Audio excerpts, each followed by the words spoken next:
Kasih karunia dan damai sejahtera dari Tuhan Allah Bapa kita dan dari anaknya Tuhan Yesus Kristus menyertai saudara semuanya. Amin. Shalom Bapak Ibu saudara-saudariku yang dikasihi Tuhan Yesus Kristus. Saya mau menyapa kita semua di tempat kita masing-masing. Apa kabarnya? Saya sangat berharap kabar kita semua dalam keadaan sehat, tetap semangat dan penuh sukacita untuk menjalani kehidupan ini. Baiklah, dengan kita mendengarkan renungan ini, imun kita semakin bertambah. Kita dengarkan dari kitab Yesaya 64 ayat 6. Demikian bunyinya. Demikianlah kami sekalian seperti seorang najis, dan segala kesalehan kami seperti kain kotor. Kami sekalian menjadi layu seperti daun, dan kami lenyap oleh kejahatan kami seperti daun dilenyapkan oleh angin. Demikian bunyinya. Judul renungan ini adalah pentingnya mengaku dosa. Saudara-saudariku yang dikasihi Tuhan Yesus Kristus, salah satu ciri khas orang yang rendah hati adalah dia mengaku dosa. Bahkan bila pun tidak melakukan kesalahan sekalipun, namun tetap menunjukkan dirinya sebagai orang yang berdosa, sebagai orang yang menerima anugerah dari Tuhan. Karena bisa jadi menurut kita bahwa kita sudah benar apa yang kita sudah kerjakan, namun menurut orang lain belum tentu. Tidak ada satupun di antara kita manusia yang tidak berdosa. Sebagaimana dalam nats ini merupakan jawaban Israel atas firman Allah yang disampaikan Nabi Yesaya, yang memberitakan hukuman atas pemberontakan mereka. Murka Tuhan yang dinyatakan dalam penghukumannya itu mengakibatkan orang Israel menjadi najis dan tidak layak lagi untuk berbakti kepada Allah.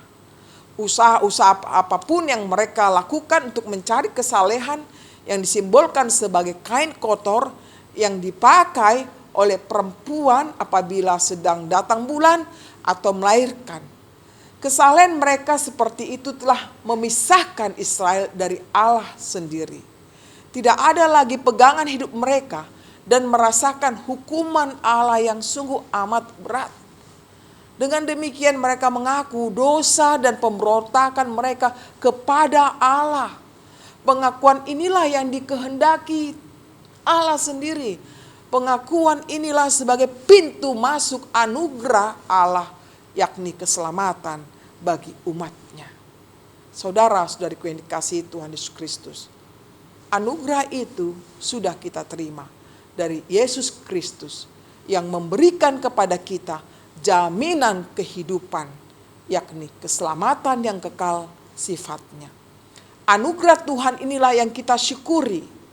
Tanpa anugerah Tuhan, hidup kita seperti orang Israel dulu yang selalu menganggap orang najis, orang kotor. Oleh karena itu, saudara-saudariku, marilah kita pergunakan anugerah Tuhan dengan mengucap syukur melalui hidup yang berkenan di hadapan Tuhan. Kiranya kita tidak melakukan lagi dosa-dosa atau kejahatan-kejahatan, bahkan penyembahan-penyembahan kepada ilah-ilah yang lain. Namun mengucap syukur kita mampu dalam segala hal. Di situasi yang sulit sekalipun kita bisa menghadapinya.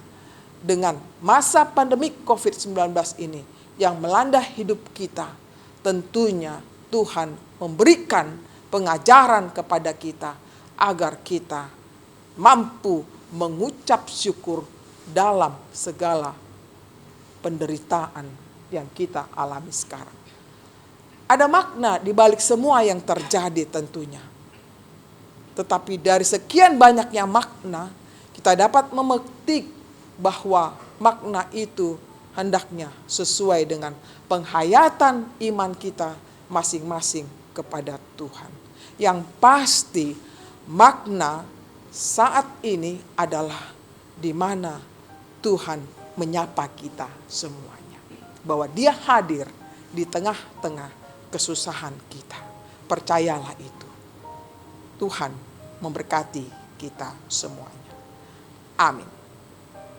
Mari kita berdoa.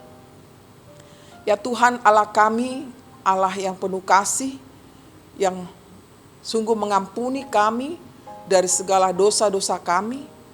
Kami sungguh bersyukur Tuhan buat firman-Mu, di mana telah mengajar kami bahwa pengakuan dosa itu sangat penting kami lakukan dalam kehidupan kami. Di mana kami tidak lepas daripada perbuatan-perbuatan yang tidak baik di hadapan-Mu ya Tuhan, yang selalu melukai hati-Mu. Kini dengan firman-Mu Tuhan, di mana mengajarkan kami semuanya agar kami patuh untuk melakukan firman-Mu. Tuhan, terima kasih buat seluruh anugerah yang Tuhan telah berikan kepada kami. Anugerah-Mu yang tiada taranya Tuhan, dengan datangnya Yesus Kristus ke dunia ini untuk menyelamatkan hidup kami. Ajar kami Tuhan untuk menggunakan anugerah yang Tuhan telah berikan dengan semakin mendekatkan diri kepada-Mu. Sekalipun di dalam masa-masa yang sangat berat kami hadapi, pandemi COVID-19 masih merajalela di tengah-tengah kami. Tapi biarlah kami Tuhan semakin mengenal Engkau yang penuh kasih. Engkau yang selalu hadir di tengah-tengah kehidupan kami. Sehingga kami tidak melakukan dosa-dosa kami. Tetapi semakin kami memperbaharui diri kami, inilah momen bagi kami untuk dapat mengakui dosa kami dan kami memperoleh pembaharuan dari kasih-Mu saja. Tuhan, berkatilah seluruh jemaat-Mu dimanapun mereka berada pada saat ini dan segala aktivitas mereka. Khusus bagi mereka yang sakit, kami mohon kiranya kasih-Mu lah menyembuhkan mereka. Bagi mereka yang sedang berduka cita, kiranya Engkau menghiburkan hati mereka. Bagi mereka yang sedang di dalam penderitaan ekonomi Tuhan, kiranya Engkau juga mampu menolong kehidupan mereka, sehingga mereka tidak dirundung dengan kesusahan-kesusahan itu. Kami serahkan doa kami ini Tuhan, di dalam Yesus Kristus Tuhan kami. Terimalah berkat Tuhan, kasih karunia dari Tuhan Yesus Kristus dan kasih Allah Bapa, serta persekutuan Roh Kudus menyertai saudara semuanya. Amin. Demikianlah renungan pada hari ini. Kiranya kita dapat memperoleh pemulihan dan semangat dalam menjalankan kehidupan ini. Tuhan memberkati kita.